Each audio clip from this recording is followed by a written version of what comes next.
Hi everyone, this is our diorama project, Volcano Model Making. The materials needed are the following: illustration board, pine tree leaves, tissues, acrylic paint, glue, scissor, glue stick, empty bottle, and wire.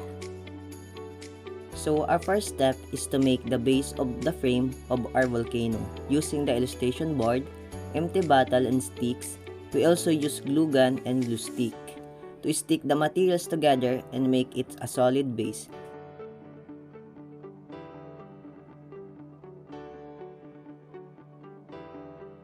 After we make the base, it's time to wrap it with dried tissues and tissues soaked in glue. It's important that we maintain the cone shape of the volcano so that the outcome will look like it's really a volcano.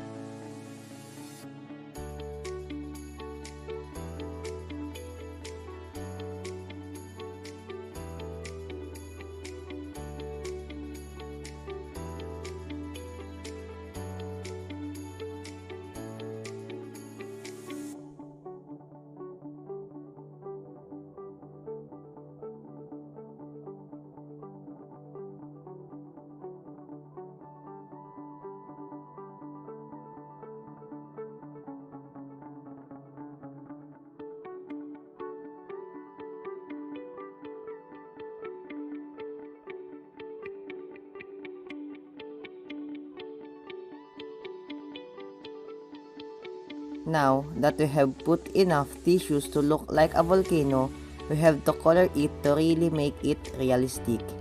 We use acrylic paint to put color in our volcano.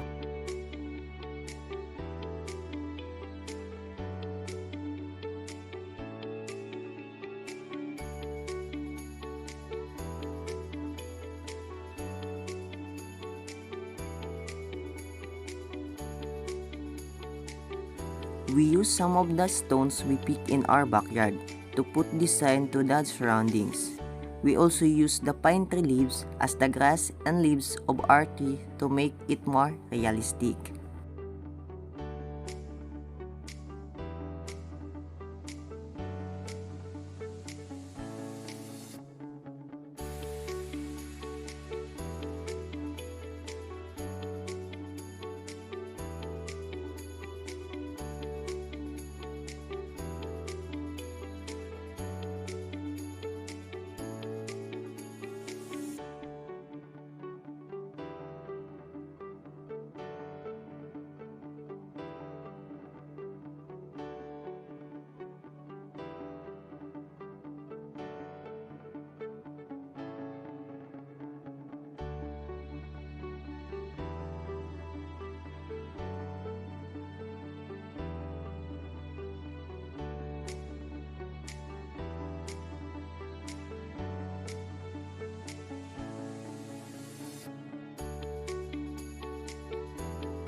Now, our Mayon volcano is done. You can see the crater, cone, lava, and the ash that you usually see in the Mayon volcano. Crater is the mouth of a volcano, which surrounds the vent. Volcanic cone is a triangle-shaped hill formed as material from volcanic eruption, piles up around the volcanic vent or opening in earth crust. Lava is a molten or partially molten rock called as magma that has been expelled from the interior of a terrestrial planet, such as Earth or a moon, onto its surface. An ash cloud is formed by volcanic explosions. Dioramas can be used as instructional materials for teachers to help students showcase their understanding of a topic in a creative and engaging way.